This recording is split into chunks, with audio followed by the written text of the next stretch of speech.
Hey, what's up everyone, this is K Collections, and this will be my analysis on Papa Lancelot. Obviously, this is the Saber version, which will be released very soon. As always, I'll briefly break down the servant and give you my opinion on whether you should summon him or not. I also did an overview on Ozzy and Hassan of Serenity.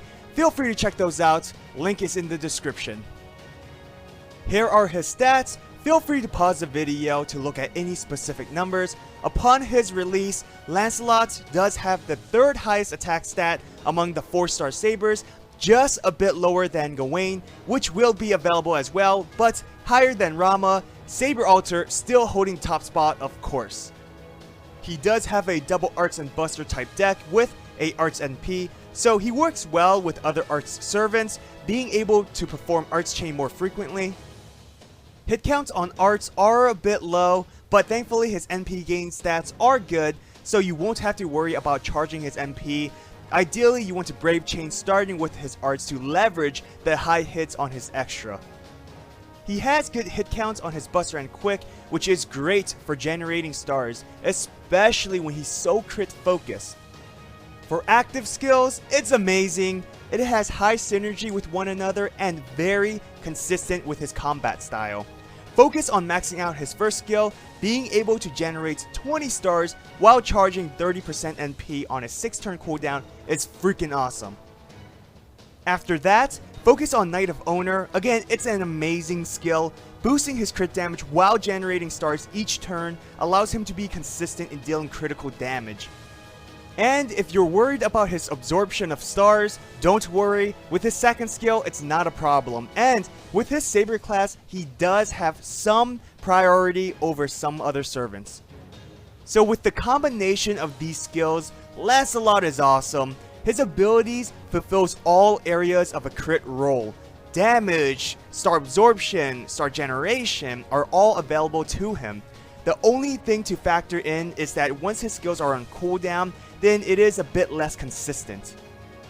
He does have 2 passive skills. It's nothing special, but it does help a bit, and it's better than nothing, right?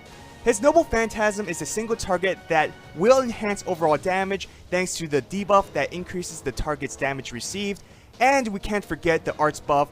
It's a simple but effective NP. Since NP attacks can't absorb stars, save this for when Lancelot can't deal crit damage, typically when his skills are on cooldown or when there is a lack of stars. CE recommendations. Formal Craft is an obvious choice since he does have 3 arts, which includes his NP. I highly recommend equipping another ending as it enhances his crit damage as well. Lastly, 2030 is always helpful, especially when his star gaining skills are on cooldown. Besides, you can never go wrong with more stars.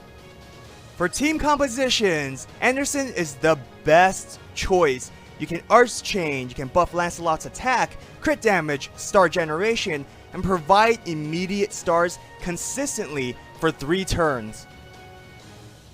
Tamamo is another great choice. She helps charge his NP faster, can boost his arts, and most importantly, reduce his skill cooldowns. This allows him to use his amazing skills faster and more consistently. So, my final thoughts on Saber Lancelot, I absolutely recommend him.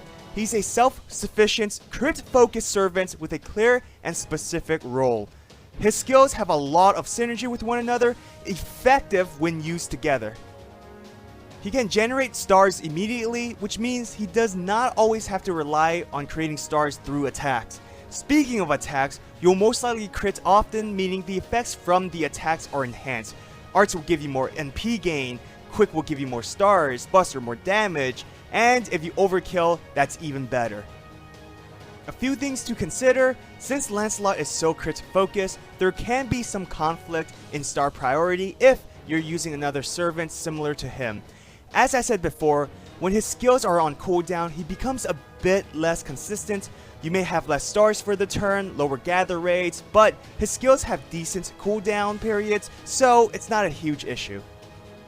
Well, I hope you enjoyed this video. If you did, hit that thumbs up and subscribe to my channel for more FGO content. Follow me on Twitter and Instagram. So, what is your most favorite crit-focused servant? For me, it's actually this guy, but I'd like to hear yours.